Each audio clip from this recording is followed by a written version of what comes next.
1 round 1បាទเกมទី1បាទអូម៉ែបាទកីឡាករម៉ារ៉ុកបាទរីឯមកគូប្រហែលជាកីឡាករនេះប្ររៀនជំនះកម្ពុជារបស់យើងទៅលេងមួយថៅដៃវិគិតគឺភារ៉ាវាឆ្វេងមួយពីភារ៉ាបាទទាត់ក្រោមពីអូម៉ាទាត់ក្រោមរបស់ភារ៉ាទាត់ក្រោមរបស់អូម៉ាទាត់ក្រោមមួយពីអូម៉ាធាក់ឆ្វេងចូលឆ្វេងរបស់ភារ៉ាឆ្វេងរបស់ភារ៉ាទាត់ក្រោមរបស់អូម៉ាធាក់ឆ្វេងពីអូម៉ាយ៉ាងលេងគ្នាហើយទាត់ក្រោមរបស់ភារ៉ាទាត់ក្រោមពីអូម៉ាទាត់ក្រោមមួយទៀតរបស់អូម៉ាបាទបាទភារ៉ាអត់ទាត់ចេញអាវុធទេដល់អូម៉ាការជើងក្រោមមួយទៀត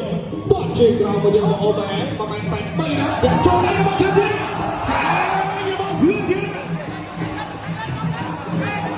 ជំនុំតែចាអត់ចេញទេតែច្រាផ្ដួលអូកម្លាំងបាទសម្រាប់អូម៉ាអែលបាទអូម៉ាអែលការជើងក្រោមមួយកីឡាករម៉ារ៉ុកបាទភារ៉ាដើរចូលធា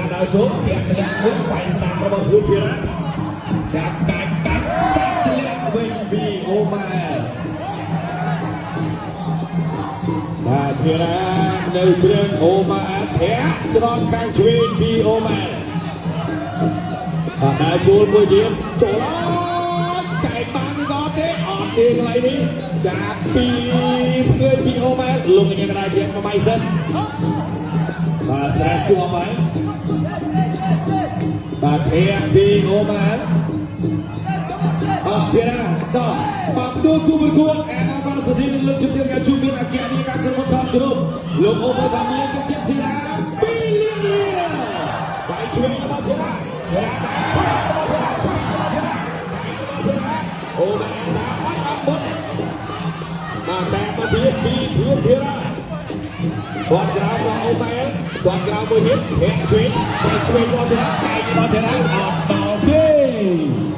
បាទឆាកែងអត់គោលដល់ពីអូម៉ាគាត់ក៏រត់បែកឆ្វេងរបស់អូម៉ាធាក់ឆ្វេងមួយទៀតភារ៉ាចាក់ជើងជួយគេផុសមើលចាក់មកជំនុំរបស់ធីរ៉ាចាក់កាត់ដួលពីធារ៉ាភារ៉ា